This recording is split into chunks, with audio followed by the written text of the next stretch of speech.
Hey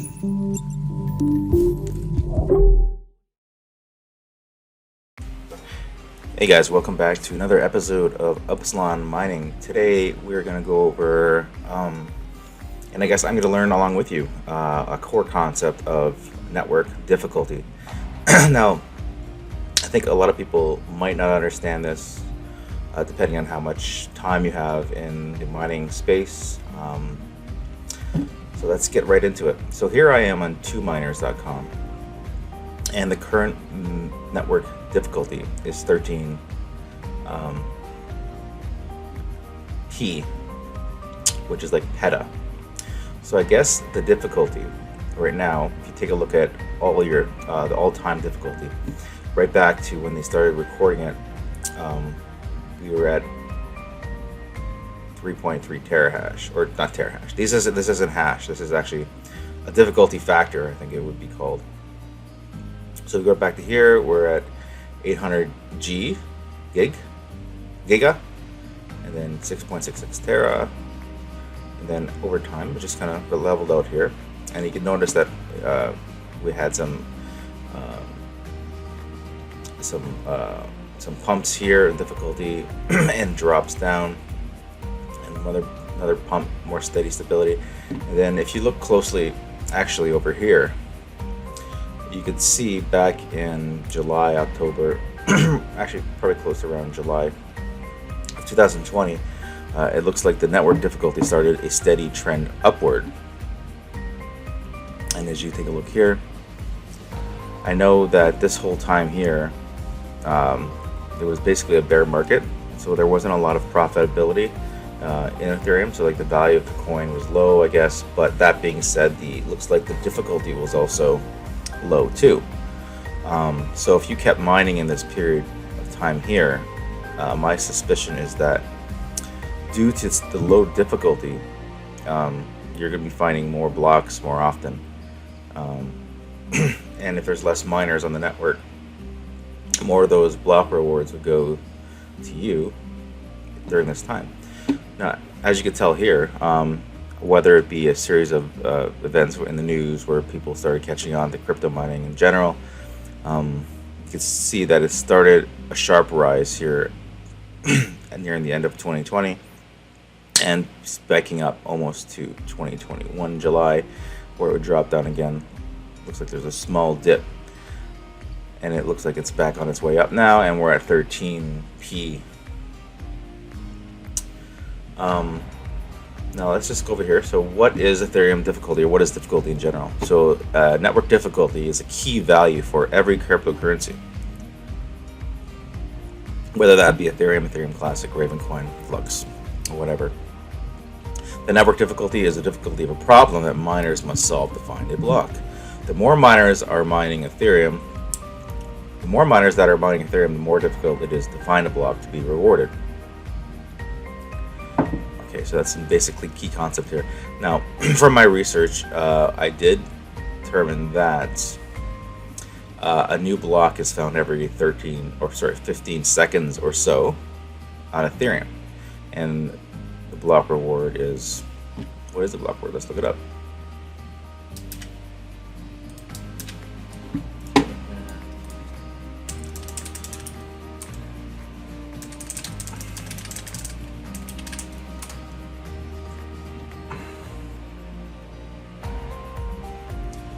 The average reward for mining a block on Ethereum blockchain is roughly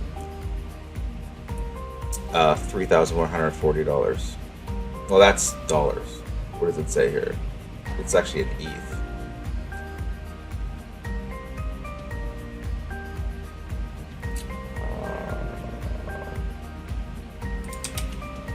Sorry, I'm just looking up. Still learning where all the special charts are, and okay, all right, here, let's go here. This works. bitinfocharts.com. All right, so if we look at this shows the value of Ethereum, and also if we go down a little further here, we could see the block reward per block, 2 Ethereum, roughly 2 Ethereum, which is at this time $7,098. And the last reward, last 24 hours, total reward, which is crazy. Look at this. So in the last 24 hours, $45 million. That is clearly insane. And there's the difficulty right there. This is actually, I'm gonna actually bookmark this. This is a good site. Good site. Bitinfocharts.com. If you're curious, I'll put a link below. And this is the hash. So this is the power, the petahash, so 1.027 petahash, which is probably 1,000 terahash, which is insane. That's a lot of hashes. And the first block was on 2015, 0730. So this is pretty interesting. Now,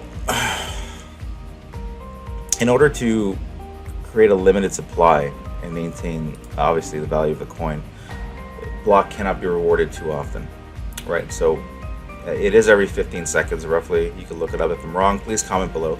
But is that roughly every 15 seconds a new block is discovered, and they have to maintain that 15 seconds.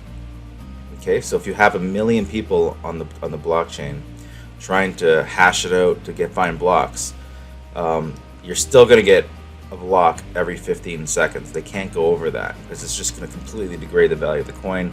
And essentially, it's not going to be worth it for anybody if they do that.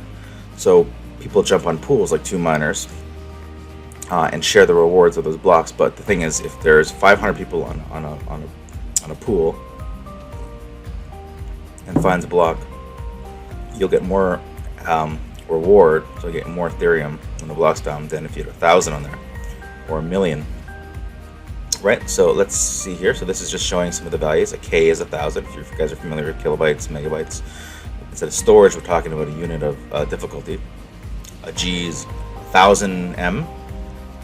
Yeah, 1 T equals 1,000 G equals 1,000 million M equals a billion K equals single units. What is that? A trillion? No, it's a trillion. And then they forgot the P, which is 1,000 G. So that's like another level here. Okay, so when does network difficulty change? Every cryptocurrency has the preset average block find time managed by a network. So that has to be the same. Like I told you, it's about 15 seconds or so right now for Ethereum. If the number of miners increases, the network hash rate goes up. The effective block time there comes lower than the preset value. Block find time. As a result, the network gradually increases its difficulty, right? They have to increase the difficulty to bring that time back in line. That is the difficulty of a problem that miners are solving. The network will keep increasing until the block find time reaches the preset value. So like you can't, so if a bunch of people flood the Ethereum chain and start mining, you might find a block every 10 seconds now. And then basically what's going to happen is the network will respond. Okay, it'll respond and increase the difficulty, so now it's back up to 15 seconds. Makes sense. Same thing when the number of miners decrease. When miners decrease, when miners leave, the network hash rate goes down. Miners need more time to find a block, so the network lowers its difficulty, thus making a problem easier to solve. So network and difficulty and hash rate are closely related. If you divide the network difficulty by the network hash rate, you will get the average block time of the cryptocurrency block. Oh, that's cool. Okay, and here are some current coins with the network hash rate and the difficulty right now currently on them. So we have Ethereum Classic, Ethereum, Raven, Monero, Ergo, Cortex, Vero, all the coins with the difficulty. Now, with regard to like this merge that's going to happen supposedly at some point this year, all this hash rate is going to go into these other coins, right? So as you know, the calculation for the difficulty is correlated directly with the hash rate. So if this starts splitting up across, say, divided by 20, let's say that's 500 gigahash per coin, gets split everywhere else, this difficulty goes up. Therefore, the rewards get smaller. Now that might be the initial. Okay, so this is where I'm getting into where I'm talking about here. So now that we've kind of clarified what difficulty is, I think when the merge happens, this is purely without any calculations to back up what I'm saying, but I think what's going to happen is that hash rate at first is going to go to the coins that we can go to. So Ethereum itself has a lot of GPUs, but also ASICs, so just pure off machines dedicated just for Ethereum. They can't mine anything else. They can usually run ETH hash style algorithms. Okay, so like those will switch probably over to Ethereum Classic. So Ethereum Classic will get flooded with a crap ton of hash rate from both ASICs and GPUs, increasing this network difficulty. This could skyrocket as this hash rate goes up. That'll be the initial network response, and then essentially the profits on this Ethereum Classic will drop, break down low, pennies on the dollar, I would think. I'm hoping, guys. I'm hoping, because I'm have a similar plan here. But let's see. So Ethereum Classic is going to get pumped with a crap load of network hash rate, therefore increasing that difficulty up. Now, when that difficulty goes up, people can only maintain that for so long.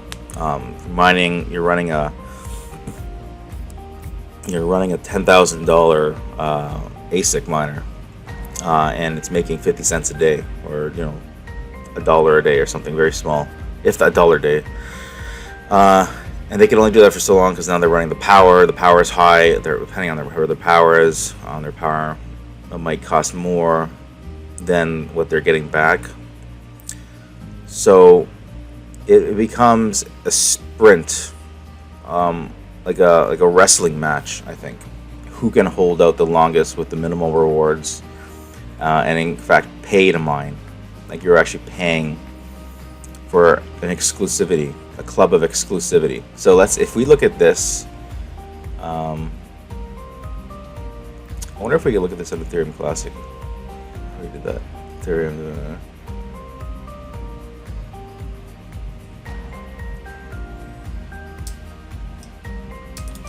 Where is it?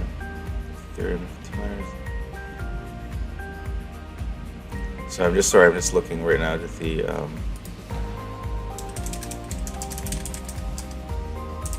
difficulty. Okay, so here we got. All right, so here's Ethereum Classic. Let's take a look. So the year, so for a whole year, it's been stable. There's a pump here at the beginning, and all the time, yeah, this is wildly less predictable than Ethereum. So here we are here. So we're at 350 terahash, or tera T, not hash T. That's gonna pump like crazy at first, and that's only gonna maintain for so long. So if you can imagine this, what's gonna happen? And I don't know if this is my hypothesis. I'd love to hear what you guys think about this.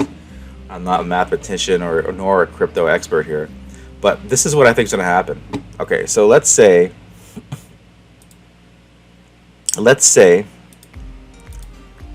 this line represents the Ethereum hash rate, or sorry, difficulty. Okay, so we'll say this is. Okay, so we'll say D and there, and then over time. Okay, so we have the difficulty over time. Okay. Oh shit, let me just do the line here.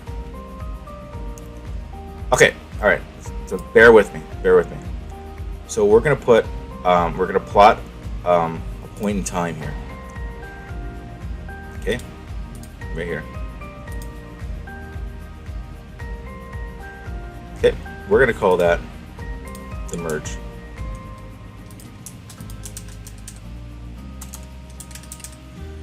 Okay, all right. So there's the merge, right there, merge.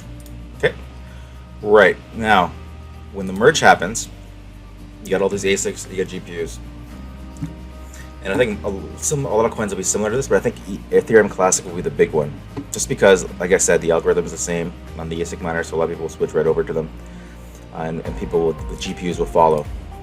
So what's going to happen, and this is what's going to happen here.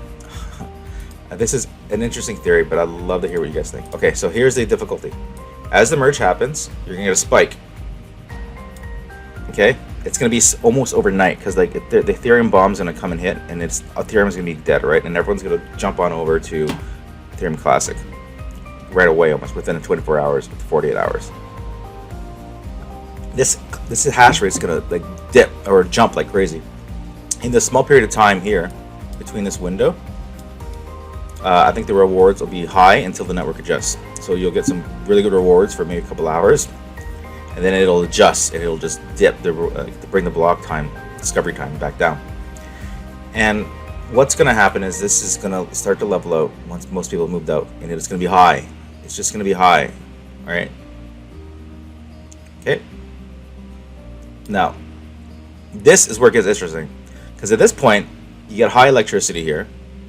No, not high electricity. You have your low profits,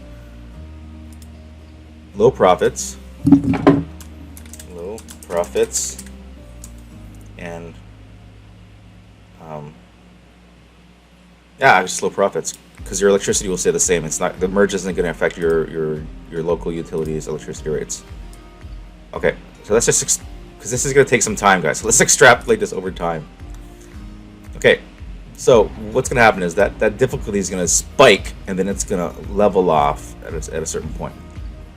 It might have some small variations and up and down, but what's going to happen is people are going to lose steam. That's why I'm saying it's a marathon, which means people with high electricity, or their electricity rates are too high, they're now paying, say, $500 a month to run. They're paying to run their rigs, and they're like, well, I could use that for groceries. I could use that for other things in my life.